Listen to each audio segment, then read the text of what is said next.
Hello friends, स्वागत है आप सभी का एसपी शुक्ला एजुकेट परिवार के इस स्पेशल हिंदी गंगा परिवार में। मैं एसपी शुक्ला आप सभी साथियों का हिंदी गंगा के इस यूट्यूब चैनल पर स्वागत, वंदन एवं अभिनंदन करता हूं। आज हम आपके बीच में लेकर के आए हुए हैं हिंदी का एक बहुत ही महत्वपूर्ण पॉइंट, बहुत ही महत्वपूर्ण तथ्य, जिसपे अक्सर आपकी TGT, PGT, UGC net, JRF या यूपी टेट, सीटेट, रीट की परीक्षाओं में एक प्रश्न पूछा जाता है हिंदी की विशेषता से। तो चलिए क्लास को स्टार्ट कर देते हैं, सेशन को। सबसे पहले आप जानते ही हैं, अगर हम बात कर रहे हैं हिंदी क्या है? भाषा पर हमने बहुत बार आपको पढ़ाया कि भाषा संस्कृत के भाष धातु से मिलकर के बनी है। भाषा संस्कृत के भाष धातु से मिलकर बनी है। इस भाष धातु का शाब्दिक अर्थ होता है अभिव्यक्ति करना, यानी व्यक्त करना, अपने मन के भावों को व्यक्त करने के लिए जब हम विचारों का आदान प्रदान करते हैं, अर्थात उसमें आवाज का एक रूप दे देते हैं, तो वही भाषा कहलाती है। अर्थात भाषा विचार विनिमय का वह माध्यम है जिसमें एक व्यक्ति अनेक व्यक्तियों से या अनेक व्यक्ति एक व्यक्ति से अपने मन के भावों और विचारों को व्यक्त करता है। तो भाषा के बारे में आप सभी साथियों को बहुत अच्छे से पता है। आज हम बात करेंगे भाषा की विशेषताएं, खास तौर से हम बात करेंगे आपसे हिंदी भाषा की विशेषता, हिंदी भाषा की विशेषताएं, हिंदी भाषा की विशेषता। अगर साथियों थोड़ा सा भी अगर आपको पिछली क्लास के बारे में जो पढ़ाया हुआ हूं, अगर वहां से थोड़ा बहुत भी अनुभव है, तो मैंने वहां पर आपको बताया हुआ था कि अगर हम बात करें संस्कृत, सबसे पहले संस्कृत आई, संस्कृत से पाली, संस्कृत से पाली, पाली से प्राकृत, पाली से प्राकृत, प्राकृत से अपभ्रंश, अपभ्रंश के उत्तर भारत में 7 रूप मिलते हैं और मुख्यतः 5 रूप माने जाते हैं। और इसी अपभ्रंश से आप आगे चल के देखते हैं आवाहट, आवाहट के बाद आपकी आ जाती है मानक भाषा या मानक हिंदी लिख लेते हैं। कौन सी हिंदी? मानक हिंदी का रूपांतरण हो जाता है। कभी कभी इनके कार्यकाल के बारे में पूछा जाता है, मैंने बहुत अच्छे से अध्ययन किया है, आपको बताया हुआ है। संस्कृत का पाली जो है ये बौद्ध साहित्य की सबसे प्राचीन भाषा कही जाती है, बौद्ध साहित्य की भाषा। और इसी पाली को प्रथम प्राकृत भाषा भी कहा जाता है और पाली भारत की प्रथम देश भाषा भी कही जाती है। प्राकृत ये जैनियों की भाषा है, जैन साहित्य का पवित्र ग्रंथ कभी कभी पूछा जाता है किस भाषा में लिखा गया, तो इसी प्राकृत में। बौद्ध साहित्य का पवित्र ग्रंथ कौन सा है, किस भाषा में लिखा गया? त्रिपिटक किस में लिखा गया? पाली में। और जैन साहित्य का पवित्र ग्रंथ आगम किसमें लिखा गया? प्राकृत में। और इसके बाद अपभ्रंश, उत्तर भारत में अपभ्रंश के 7 रूप होते हैं और मुख्यतः अपभ्रंश के 5 रूप पाए जाते हैं। फिर अवहट्ट आता है, अवहट्ट के बाद मानक हिंदी, अपनी हिंदी आ जाती है। और संस्कृत की अगर बात करें, इसके 2 प्रस्फुटन मिलते हैं। एक तो आप ये कह सकते हो प्राचीन भारतीय आर्य भाषा और मध्यकालीन भारतीय आर्य भाषा। अगर हम आर्य भाषा का प्रस्फुटन करते हैं तो प्राचीन भारतीय आर्य भाषा काल, मध्यकालीन आर्य भाषा काल और आधुनिक यानी अब जो वर्तमान काल चल रहा है उसके बारे में उल्लेख मिलता है। तो संस्कृत के 2 भेद मिलते हैं। अगर हम एक का भाग दे दें तो इसको हम कहते हैं वैदिक संस्कृत और दूसरे को कहते हैं लौकिक संस्कृत। वैदिक संस्कृत, लौकिक संस्कृत, पाली, प्राकृत, अपभ्रंश, अवहट्ट, मानक हिंदी। तो हम बात कर रहे हैं हिंदी की विशेषता के बारे में या पूरी भाषा की विशेषता का अगर हम आपसे बात करें तो पहला पॉइंट जो है यूपी टेट, सुपर टेट की परीक्षाओं में बहुत बार यह प्रश्न सुपर टेट और यूपी टेट में पूछा जाता है। साथियों जब आप भाषा की विशेषता पढ़ते हैं तो वहां पर एक प्रश्न पूछा जाता है भाषा कैसी संपत्ति है। बहुत सारे शिक्षक आपको पढ़ाते हुए मिलते हैं कि भाषा पैतृक संपत्ति है, जबकि भाषा पैतृक संपत्ति नहीं है। पैतृक संपत्ति कहने का मीन्स क्या होता है? या हमें अपने पूर्वजों से मिलता है। बिल्कुल ये हमें अपने पूर्वजों से मिलता है, लेकिन हम पूर्वजों से इसको क्या करते हैं? सीखते हैं। क्या करते हैं साथियों? पूर्वजों से इसको हम सीखते हैं। तो भाषा पैतृक संपत्ति नहीं है, जबकि यह अर्जित संपत्ति है। हम जिस माहौल में, जिस देश में, जिस वातावरण में पलते हैं, उस वातावरण, उस देश की भाषा हमारे ऊपर ऑटोमेटिक अपना प्रभाव जमा जाती है। मीन्स कहने का क्या है कि भाषा पैतृक संपत्ति नहीं है। पैतृक कहने का मीन्स क्या होता है? जैसे आपके दादा, परदादा, पिताजी की जो संपत्ति है उनके ना रहने के बाद ऑटोमेटिक आपके नाम हो जाएगी, उसको पैतृक कहते हैं।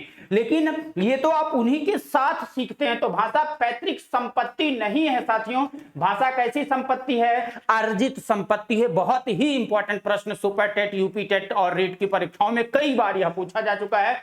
भाषा सामाजिक वस्तु है, सामाजिक वस्तु है या भाषा सामाजिक होती है। क्यों सामाजिक कहा जाता है? आपने देखा होगा कि चुनाव के समय में जो राजनेता होते हैं बहुत ही रिक्वेस्ट करते हैं, साथियों बहुत ध्यान से ध्यान देना, इस बार जिताइएगा, जीत जाएंगे तो बड़ा कल्याण करेंगे, जीतने के बाद फिर आप दर्शन के लिए तरस जाओगे, दर्शन नहीं कर पाओगे। तो इसीलिए कहा जाता है भाषा सामाजिक वस्तु है। अब ऐसे भी आप देख लो मोटा मोटा तौर पर, जैसे हम अपने माँ बाप के सामने होते हैं तो लगता है कि दुनिया के सबसे सीधे साधे बच्चे हैं, हमें कुछ नहीं आता, और हम दोस्तों के साथ में होते हैं, हम जोली में होते हैं तो ऐसी ऐसी मजाक करते हैं, ऐसी ऐसी टोन बोलते हैं जिसको हम अलग अलग स्थान पर नहीं बोल सकते हैं। इसीलिए भाषा को सामाजिक वस्तु माना जाता है। भाषा परिवर्तनशील है। आज आप हिंदी पढ़ना स्टार्ट किए हैं तो आज आपके अंदर जो हिंदी का ज्ञान होगा, जो हिंदी के चक्षु ज्ञान में आपको शब्दों का संकलन होगा, हो सकता है कुछ कम होगा।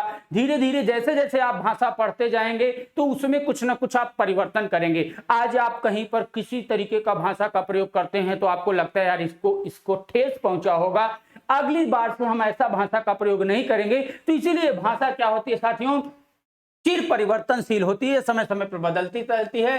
भाषा का कोई अंतिम स्वरूप नहीं होता, इसे आप सीखते जाए, जितना सीखेंगे, जितना आप सीखेंगे उतना ही आप पाएंगे कि अभी तो हमने कम सीखा है, अभी तो हमने कम जाना है। ये तो अधजल गगरी छलकत जाए, जो अधजल टाइप का होता है वह थोड़े से ज्ञान में छलकने लगता है। मैं बहुत प्रकांड विद्वान हूं, मुझसे बड़ा कोई विद्वान ही नहीं है, ये जरूरी है। इसीलिए मानना चाहिए कि हम अच्छे हैं, इसमें कोई बुराई नहीं है, हम विद्वान हैं, इसमें कोई बुराई नहीं है, लेकिन हम ही विद्वान हैं, हम ही शब्द जहां आ जाता है वहां क्या होता है, ये गलत हो जाता है। तो भाषा का कोई अंतिम स्वरूप नहीं होता।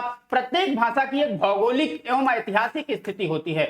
भौगोलिक कहने का मतलब जैसे आप देखें, अगर आप उत्तर प्रदेश के निवासी हैं या आप राजस्थान के निवासी हैं, मध्य प्रदेश के निवासी हैं, छत्तीसगढ़ के निवासी हैं, उत्तराखंड के निवासी हैं, तो आप देखेंगे यहां पर जो बहुधा भाषा का प्रयोग किया जाता है वह हिंदी का प्रयोग किया जाता है। अरुणाचल प्रदेश के हैं या आप दक्षिण भारत के लोग हैं तो वहां पर आप देखेंगे कि आप भाषा का प्रयोग करने के लिए इंग्लिश का प्रयोग करते हैं। इसीलिए कहा जाता है कि प्रत्येक भाषा की एक भौगोलिक स्थिति होती है, यानी अलग अलग भूमंडल पर अलग अलग भाषा का प्रयोग किया जाता है। और ऐतिहासिक सीमा भी होती है। ऐतिहासिक सीमा मैंने आपको जैसे बता दिया कि सबसे पहले आपकी संस्कृत आती है, संस्कृत के दो प्रस्फुटन होते हैं, वैदिक संस्कृत और लौकिक संस्कृत। फिर आपकी पाली आती है, पाली के बाद प्राकृत, प्राकृत से अपभ्रंश, अपभ्रंश से अवहट, अवहट से पुरानी हिंदी आ जाती है, फिर हिंदी आ जाती है। फिर देखिए प्रत्येक भाषा की अपनी संरचना अलग होती है। अब जो भी भाषा अगर आप लिखना चाहें, संरचना अलग कहने का मतलब स्क्रिप्ट उसकी जो होती है वो अलग अलग होती है। हिंदी भाषी क्षेत्र जो होते हैं, हमारी जो लिपि है वो देवनागरी है, संस्कृत की लिपि देवनागरी है। अंग्रेजी आप लिखने जाओगे तो रोमन में लिखोगे, उर्दू या फारसी लिखोगे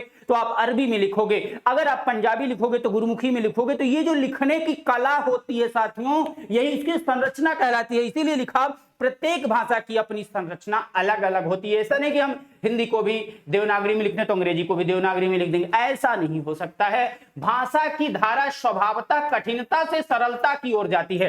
पहले हमें क्या है, भाषा का कम ज्ञान है तो हमें भाषा बहुत क्लिष्ट लगेगी, बहुत कठिन लगेगी। जैसे जैसे अध्ययन करेंगे भाषा हमें सहज, आसान, सरल लगने लगेगी। इसीलिए एक भाषा की विशेषता TGT, PGT, UP TGT, PGT में यह प्रश्न पूछा हुआ था कि भाषा की स्वभावता विशेषता बताइए। मैं स्वभाव के तौर पर, अभी रचनागत विशेषता भी पूछी जाती है टीजीटी पीजीटी की परीक्षाओं में, रचनागत विशेषताएं पूछी जाती है। जो टीजीटी पीजीटी की हमारी कक्षाएं चल रही हैं वहां पर मैंने बहुत अच्छे से आपको बताया हुआ है। तो भाषा की धारा स्वभावता कठिनता से सरलता की ओर चलती है, यानी इसका स्वभाव होता है कि पहले आपको कठिन लगेगी, फिर धीरे धीरे आपको क्या होगी, भाषा हमारी जो है सहज आसान लगने लगती है। फिर देखिए भाषा संयोगावस्था से वियोगावस्था की ओर जाती है। देखिए विशेष तौर से अगर हम बात करें हिंदी भाषा की, तो हिंदी भाषा जो है साथियों ये संयोगावस्था से वियोगावस्था, यानी पहले इसका संयोग हुआ, अब ये जब आप देखोगे जैसे जैसे आप अच्छे से ज्ञान प्राप्त करते जाओगे भाषा को आप तोड़ते चले जाओगे, तोड़ते जाओगे, इसीलिए संयोगावस्था से वियोगावस्था में जाती है। जबकि अगर हम बात करें संस्कृत की तो वह क्या है, आपकी संयोगावस्था में ही रह जाती है। बहुत सारी विशेषताएं हैं। फिर देखिए भाषा का स्पष्टतया या अस्पष्टतया एक मानक रूप होता है, यानी प्रत्येक भाषा का एक मानक रूप होता है, स्टैंडर्ड फॉर्म होता है। तो आशा करता हूं कि ये आपको मैंने बताया भाषा की विशेषता। थोड़ी सी हम बात कर लेते हैं, जो हम भाषा में हिंदी भाषा पढ़ रहे हैं, हिंदी का हमारा जन्म कैसे हुआ थोड़ा सा जान लेते हैं बहुत कम शब्दों में। सबसे पहले सिंधु, ये सिंधु संस्कृत का शब्द है। जब ईरानी लोग भारत आए तो इसी सिंधु को कहा हिंदू। हिंदू से बना फारसी भाषा का प्रत्यय लगा वी प्रत्यय मिलकर के हो गया हिंदी। हिंदी से ही हिंदवी बनेगी, फिर जाकर के क्या बन जाती है, हिंदी। हिंदी शब्द मूलतः फारसी भाषा का है। इसकी उत्पत्ति संस्कृत के सिंधु से मानी जाती है।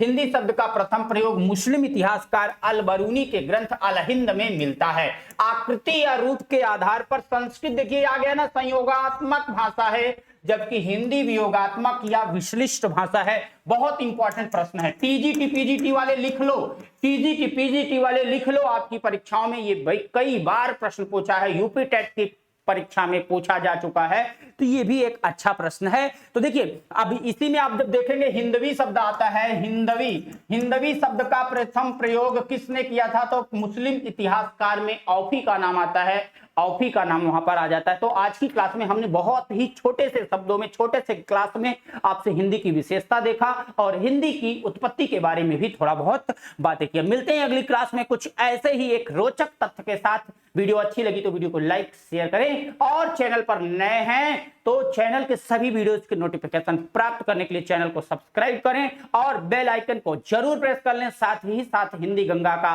ऐप भी डाउनलोड कर लें और साथ ही साथ हमारे टेलीग्राम चैनल को भी ज्वाइन कर सकते हैं। Okay friends, all the best, take care all of you, thanks for watching.